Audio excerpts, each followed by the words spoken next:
Bueno, nuestro tema de entre la muerte y la resurrección nos enfoca y nos lleva a pensar directamente en los momentos y los pensamientos, los episodios, lo que la gente, sobre todo los seguidores de Jesús, experimentaban cuando Cristo, inesperadamente para ellos, contra todo presagio, contra todo vaticinio, en contra de lo que ellos esperaban, no entendiendo ni leyendo el momento, ni recordando las enseñanzas de Jesús, que Él habría de ser muerto después de haber padecido mucho.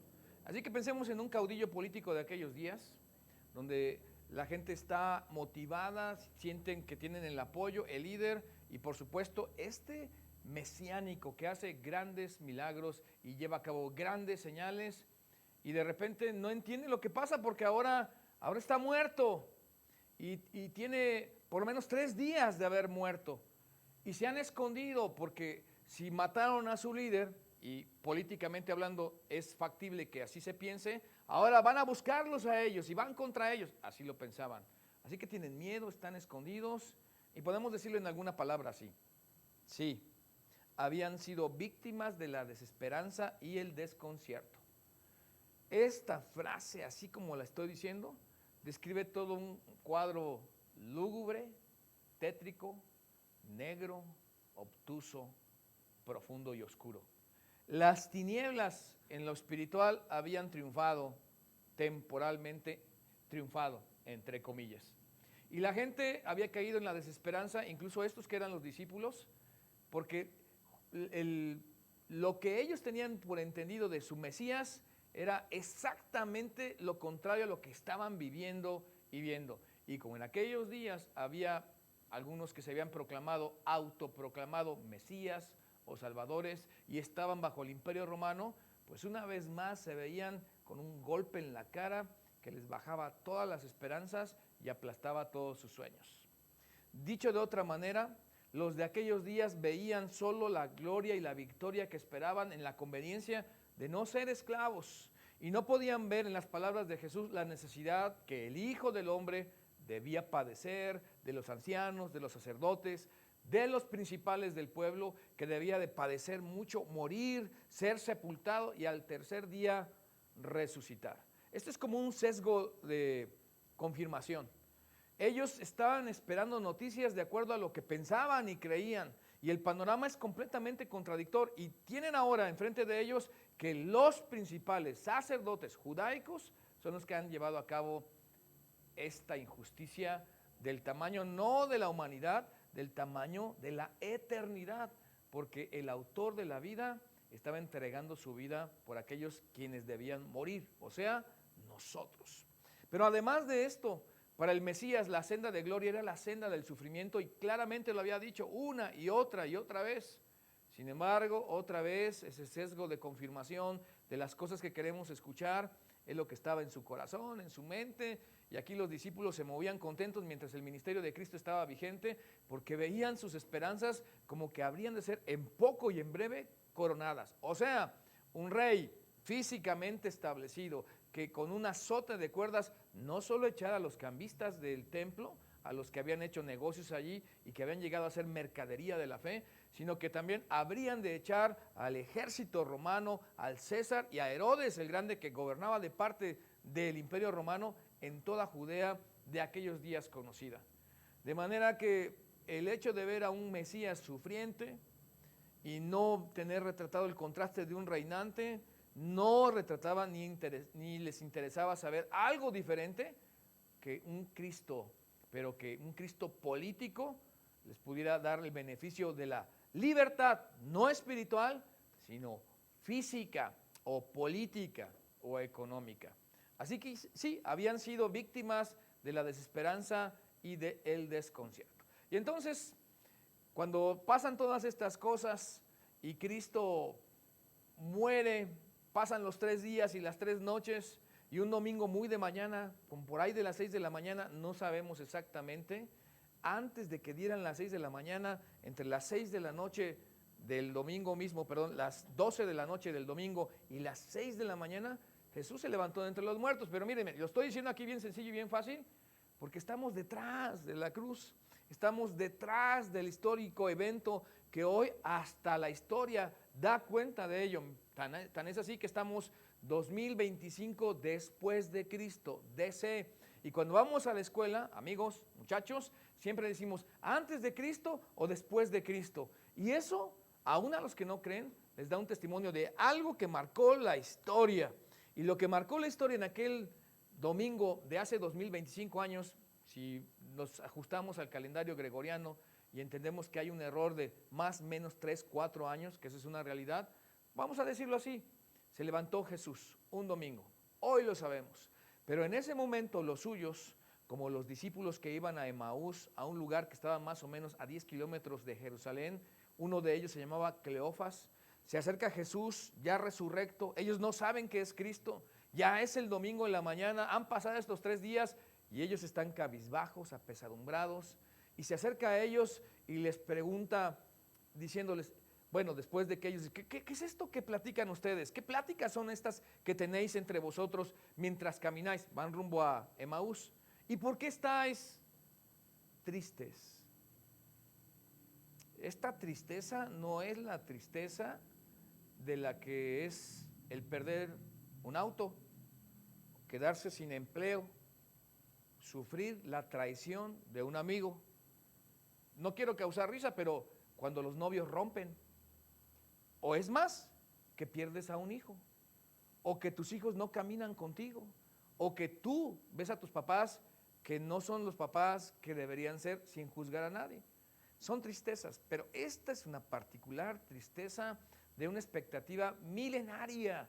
Tienen 2000 años esperando al Mesías y más, y ahora cuando lo han visto de cerca, justo ha desaparecido porque le han quitado la vida y es exactamente lo contrario a lo que esperaban. Y entonces Cristo, ya resurrecto, se acerca a ellos y va y les pregunta, ¿qué pláticas son estas que tenéis entre vosotros mientras caminan? Y respondiendo uno de ellos, le dijo, uno que se llamaba Cleofas, ¿eres tú el único forastero en Jerusalén que no ha sabido las cosas que en Jerusalén han acontecido en estos días? O sea, esto, amigos, familia, iglesia, harto conocido, históricamente fundado. Y ahora Cristo, después de que provoca esta plática, les va a decir, ¿qué cosas?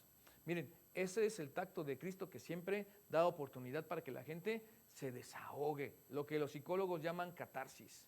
Y en ese desahogo va a acomodar las cosas para llevarlos justo en donde Él tiene la oportunidad de enseñar lo que necesitan saber. Y ellos contestan, de Jesús Nazareno, porque había muchos Jesuses en aquellos días como hoy. Hay un montón de niños, de muchachos, de hombres que se llaman Jesús. Hay que especificar qué Jesús estamos hablando, que fue varón, por cierto, profeta, poderoso en obra y también en palabra delante de Dios, y todo el pueblo sabía perfectamente bien de esto que les estaban diciendo, varón, profeta, poderoso delante de Dios y delante de los hombres. Pero ¿cómo le entregaron los sacerdotes? Dice Cleofas. ¿Y cómo hicieron los sacerdotes y nuestros gobernantes para sentenciarle a muerte con muchos engaños y triquiñuelas y algunas componendas para lograr la muerte de un justo que el experto Pilato, que había pesado y enjuiciado a muchos criminales, declara, pues qué mal ha hecho este hombre, que no hallo ningún mal en él? Ha dicho que es rey de los judíos y todo aquel que se declara rey no es amigo del César. Así que tú, Pilato, no puedes soltarle si te consideras amigo del César. O sea, un chantaje político y una presión tremenda por las conveniencias geográficas, políticas y de poder. Así que, como nuestros principales sacerdotes, es completamente correcto. No le están echando la culpa al Imperio Romano, sino que están diciendo, nosotros los judíos lo hicimos. Ahora yo quisiera abrir aquí un paréntesis, antes de que Cristo nos pregunte a nosotros y decirles a todos los que estamos aquí, ¿alguna vez le has echado la culpa a alguien de lo que tú sabes que tú eres culpable? ¿Alguna vez has tenido alguna actitud que la justificas a partir de lo que otros han hecho, que tal vez puede ser malo también, pero que igual tu actitud es mala y la justificas en lo que otros han hecho? ¿Alguna vez nosotros, la iglesia, te ha fallado y hemos hecho cosas que los cristianos no debemos hacer y eso te distancia de Dios y justificas tu distancia de Dios? pues así en este momento habría que aplaudirle para aquellos principales discípulos de los del segundo círculo de Jesús, que no le están echando la culpa al Imperio Romano, sino que están asumiendo su culpa, y aunque están entre la la muerte y la resurrección de Jesús, y aquí ya en el umbral de la resurrección de Jesús, ellos no lo saben. Sin embargo, son personas nobles que asumen su responsabilidad, que si bien están tristes y decepcionados, las cosas no han salido como ellos se lo esperaban, están siendo honestos al decir: nuestros sacerdotes, nuestros gobernantes, nuestros principales son los que les hemos dado muerte a Jesús. Así que sería bueno que, pues no sé, por lo menos ahora, hoy por hoy, hiciéramos por aceptar nuestras culpas, ¿no les parece? Esta pregunta, pues, o déjenmelo decir, Jesús preguntó para despertar el interés, para tener la oportunidad de explicar lo que estos interrogados necesitan saber. Y cuando ellos escuchan las palabras de Cristo, que en este momento no saben qué es Cristo Jesús, seguramente que se quedaron perplejos, así como que bajaron la velocidad, se detuvieron por algunos momentos y no esperaban que Él les preguntara algo que de momento ven fuera de lugar, porque estos sucesos los han puesto tristes y estos días están llenos de oscuridad y su corazón y su mente está llena de dolor y de desilusión. Esto es entre la muerte de Jesús y la resurrección. Y ahora, cuando vemos todo eso retrospectivamente, estamos en ventaja, amigos, estamos en ventaja, familia.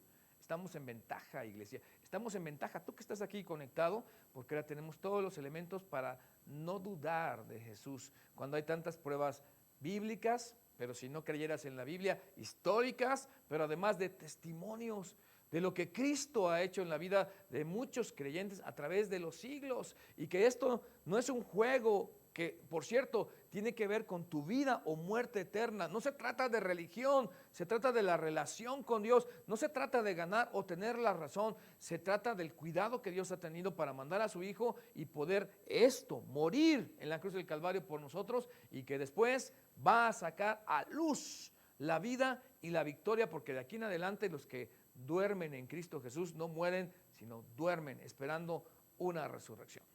En la mañana de la resurrección, pues, en realidad todos estaban tristes. Nadie esperaba que Jesús se levantara de entre los muertos. Este es un argumento por la contra. Quiere decir, no está maquillado, no está arreglado.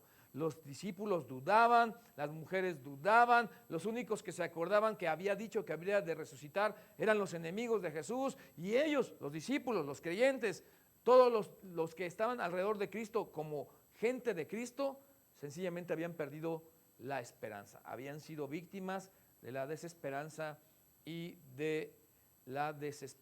y el desconcierto. Ahora yo les quiero dar rápido un repaso de algunas posibles actitudes, situaciones, en 4 grupos por lo menos. Las mujeres, que eran María Magdalena, María la madre de Jacobo, María la madre de Jesús, y las otras mujeres que acompañaban a Cristo, las mujeres. Y vemos a estas mujeres levantándose muy temprano, lo más temprano que podían salir a la calle en aquellos días, sin duda eran las 6 de la mañana, no antes.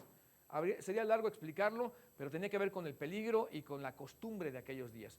Pero van estas mujeres y las vemos caminando apesadumbradas por las calles, con el peso del duelo, muy temprano el domingo. ¿Hacia dónde se dirigen? A una tumba. Interrogante: ¿quién nos va a mover el sello? Entiéndase, la piedra de 1,5 toneladas que sella la tumba. ¿Y cómo le vamos a hacer? Porque queremos ungir el cuerpo del Señor.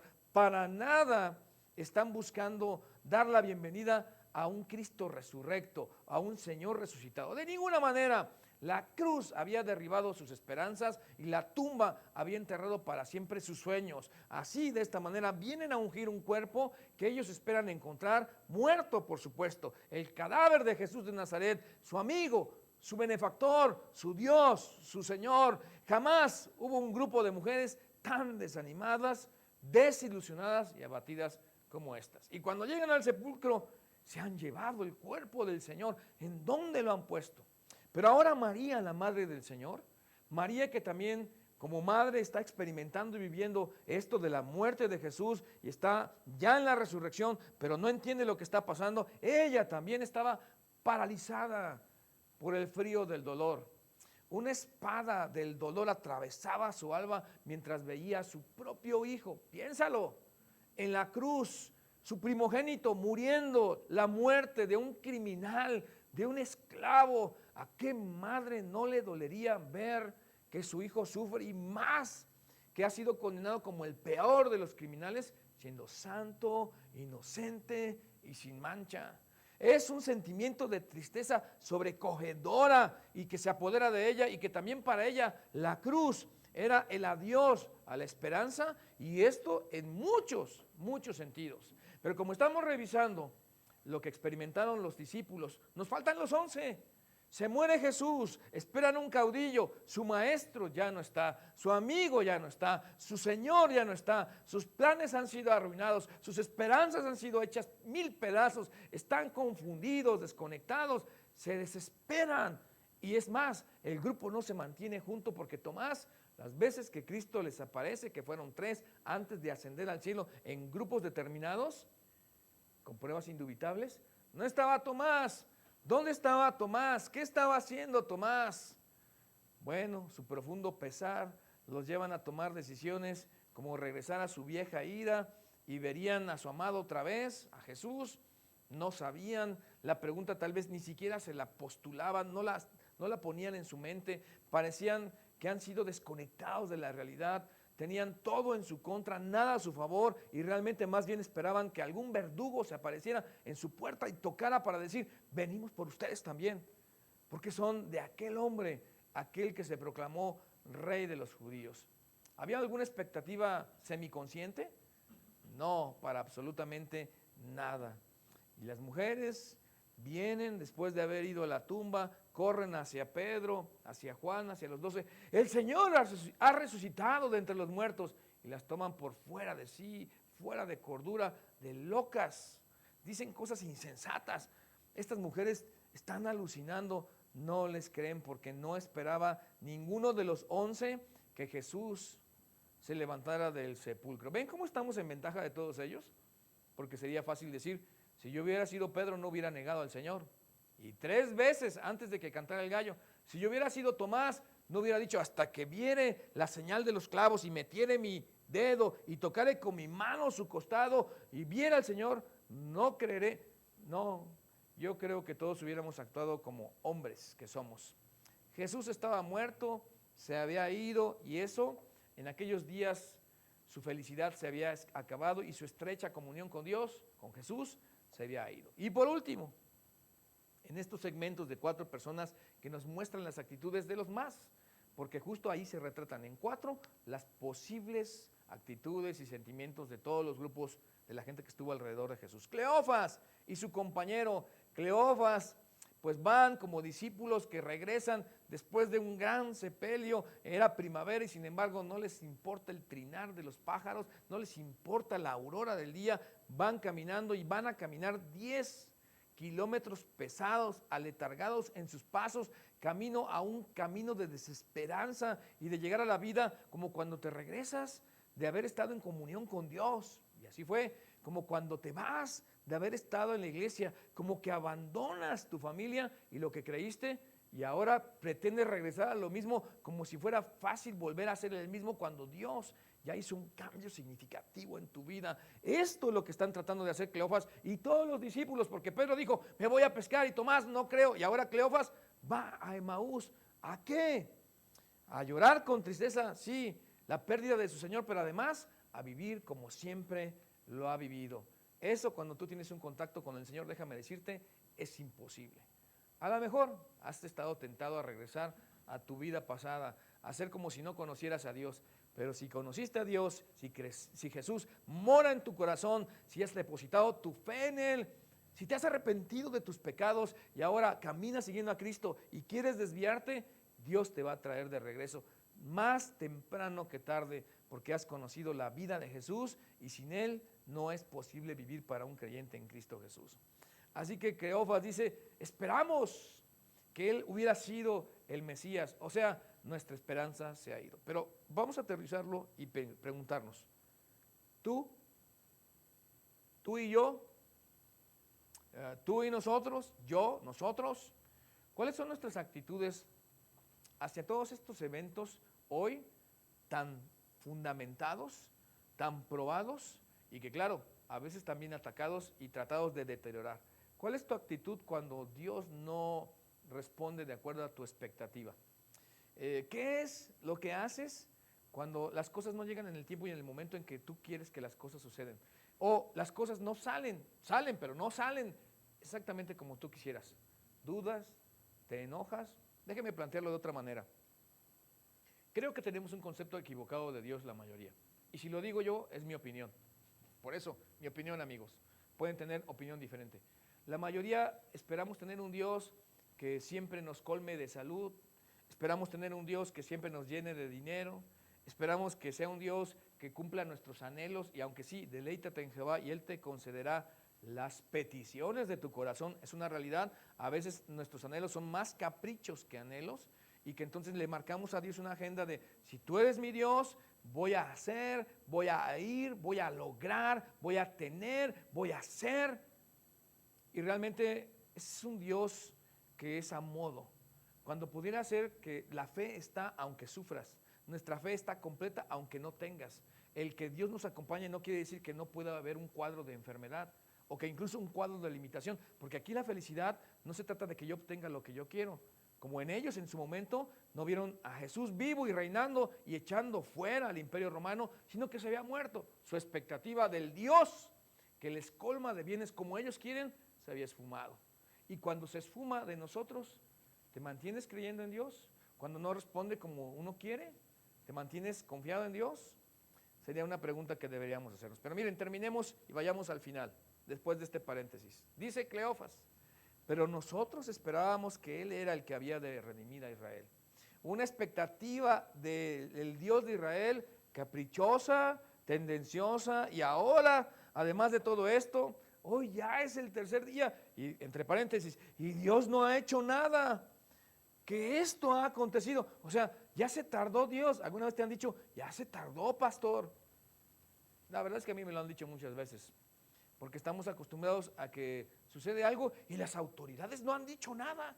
Y no ha salido el gobernador a hacer un pronunciamiento. Y el pastor Víctor no ha dicho nada de la pandemia. ¿Qué opina? Híjole. Estamos en un mundo donde todo tiene que ser instantáneo. Pero Dios, pues se maneja en sus tiempos y sus tiempos son perfectos. De verdad, no es una frase gastada. La agenda de Dios va madurando todas las cosas porque el molino de Dios muele despacio, pero muele muy finito y logra las cosas que se caigan y pongan en su lugar para que después, cuando retrocedemos y vemos hacia atrás en perspectiva lo que ha sucedido, entendemos el cuadro de Dios y lo que Él estaba haciendo.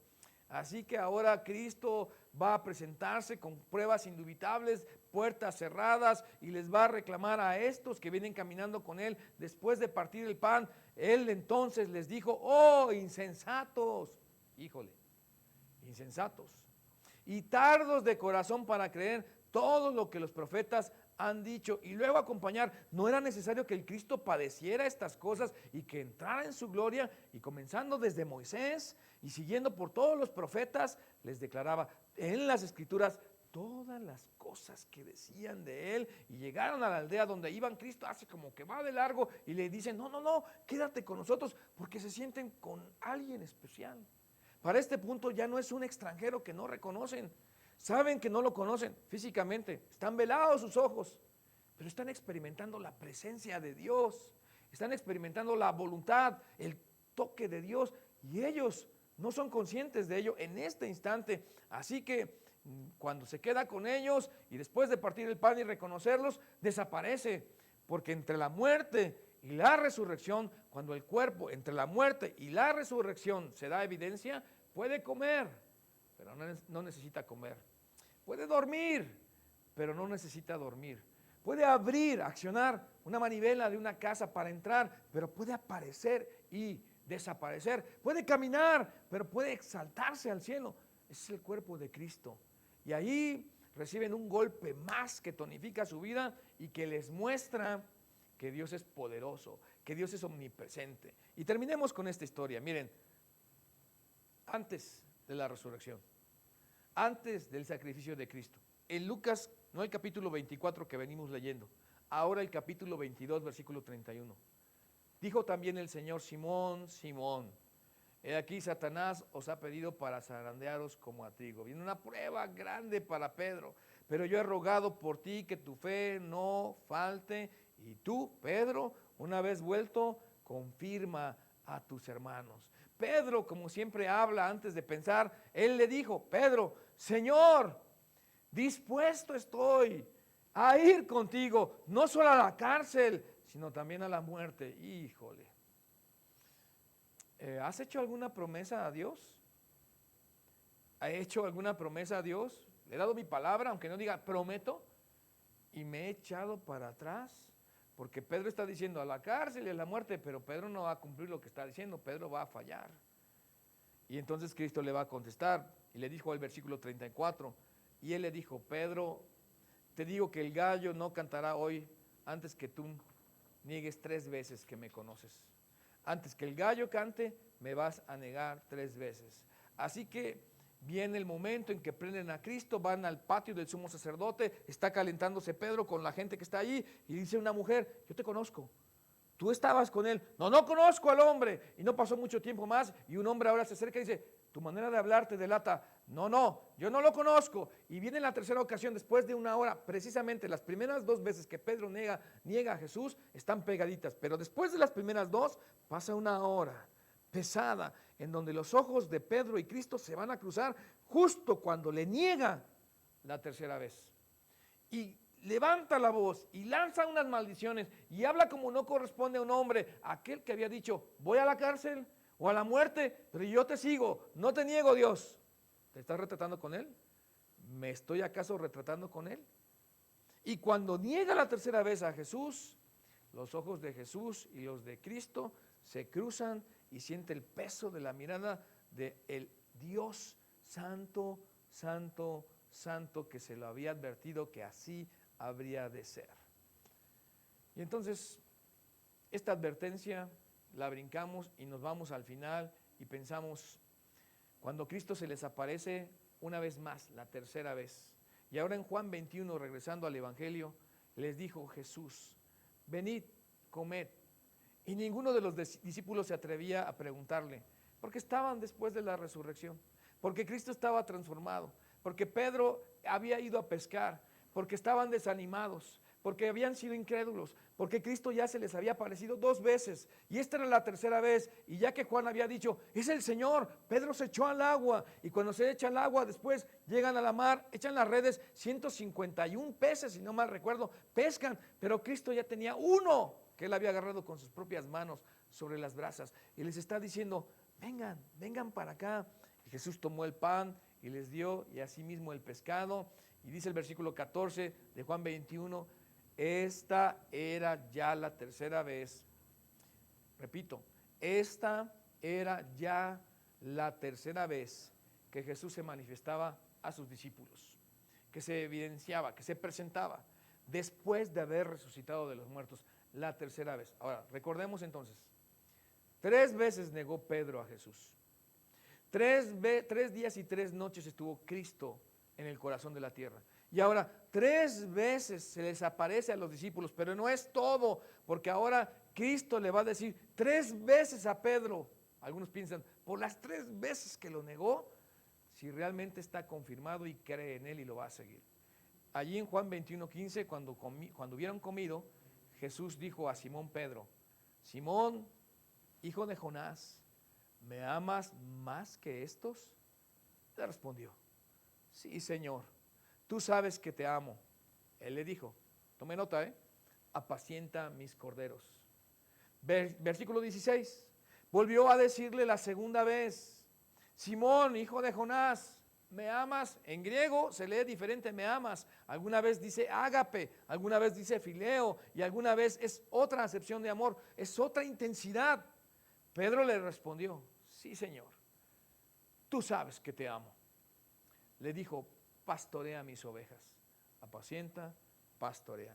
Y ahora en el 17 le dijo la tercera vez: Simón, hijo de Jonás, ¿me amas? Pedro se entristeció, de la misma manera en que había estado triste cuando no sabía que había resucitado entre los muertos, que le dijese la tercera vez, ¿me amas? Y le respondió, Señor, tú lo sabes todo, tú sabes que te amo. Jesús le dijo, apacienta mis ovejas. Déjame decirlo así, si tú amas y yo amo a Dios, lo que vamos a hacer es servir, estar, asistir. Estamos después de la resurrección, ya no entre la muerte y la resurrección. Les llevamos ventaja a los apóstoles, les llevamos ventaja a los discípulos. Ahora entendemos y vemos toda esta historia y la vemos detrás, tras bambalinas, y además históricamente probado, y años, milenios realmente de la historia de la iglesia, en donde hoy podemos ver incluso la obra de Dios en nuestras propias vidas y preguntarnos de verdad, ¿le amamos? Eso puede ser cuando se trata de servir en la iglesia, que deberíamos responder. ¿Le amamos? ¿Estamos conscientes que resucitó de entre los muertos? Eso podría ser cuando alguien está siendo tentado para divorciarse. ¿Le amamos? Eso podría ser cuando estás fastidiado de criar a tus hijos porque no supiste en lo que te metiste, como un muchacho de 25 años que tiene ahora 5 hijos. ¿Le amamos? Cuando decidiste estar en la iglesia y entregarle tu vida a Dios como pastor, porque también algunos pastores a veces ya no queremos ser pastores. ¿Le amamos? Yo creo que le hemos negado más que 3 veces, más que las 3 veces de Pedro. Y por cada vez que le hemos negado al Señor, Él podría preguntarnos, ¿verdaderamente me amas? Fíjense lo que dice Juan capítulo 21, ahora el versículo 24. Este es el discípulo que da testimonio de estas cosas. Es Juan el que está hablando. Y escribió estas cosas y sabemos que su testimonio es verdadero. Entonces, ¿verdaderamente amamos a Dios? ¿Amamos a Jesús? Habría que revisar nuestras actitudes, habría que revisar nuestras finanzas, habría que ver cómo gastamos nuestro dinero. ¿Amamos a Dios? Habría que ver cómo ayudamos a la iglesia.